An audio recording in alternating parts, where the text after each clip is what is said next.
Welcome back to Rashad's Garage, and today I'm going to be moving these two out the garage so I can work on the ZJ. Show y'all what I did to the rear end and how I'm going to fix it. Hopefully I can get it done tonight. If anything, I'm hoping I can get it done in like 2 days or something. So with that being said, let me get started.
Easier than what I thought.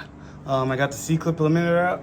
I did, at first when I was taking it apart, I thought I had to take the brakes off until I realized they have a hole where you can reach each bolt. So I got to put that back on, which it's annoying, but whatever. So I got to do that. So that side's done. Let me go over here.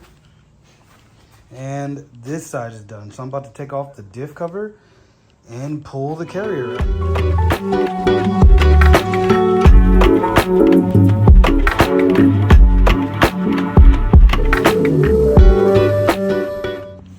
Alright, so I got the carrier off, and as you can see, all the bolts are missing. I got new bolts, so I'm gonna throw those on. I do gotta clean up this copper from the sensor that got caught in there. Gotta figure out how to get it all out. Oh, well, there we go. Alright, just to show, I got 1, 2, 3 bolts broke. These ones are a little like oval, like 2 or 3 of them.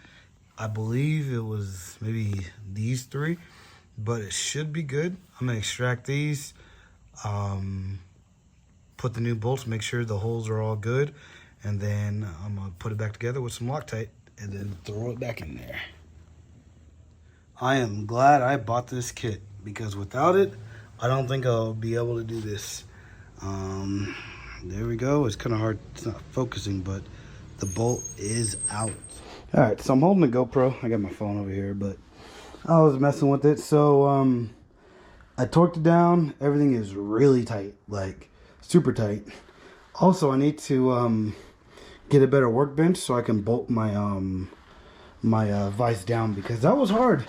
I had to like hold on to it sideways as I was tightening it, but everything's good now. I put a good amount of Loctite on it, so hopefully it doesn't come out. Now, as you can see down here, I got the shims on each side. Everything's labeled to where it needs to go. So, yeah, time to put everything in there. All right, so I got it in. Lockers in. The carrier bolts holding the carrier in tight. And then I got all these Loctited in.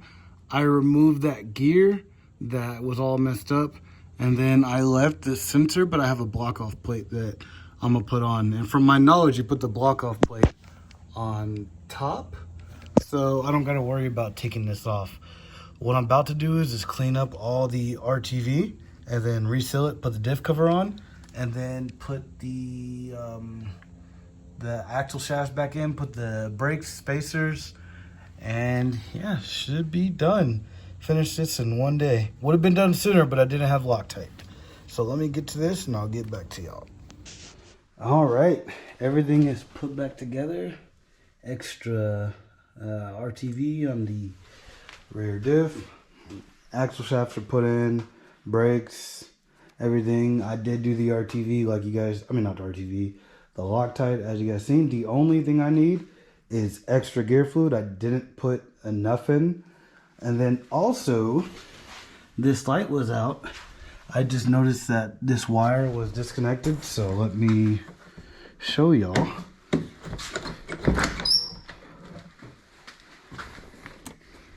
All my rock lights work again, so that's nice. Got them on both sides, pretty bright. And yeah, that's for this. I'm gonna do a test drive maybe in a couple days when I fill that diff up with the fluid. And yeah, oh yeah, by the way, got a new toolbox, way better than my old one. I don't know if I really showed you guys my old one, but it was small. I had all my tools scattered around. Now I got them in all consolidated in one place. Thanks to my wife, she got this for me for just because Black Friday was on sale, so thank you for that. And with that being said, I'm gonna close it out. So like, comment, and subscribe for more.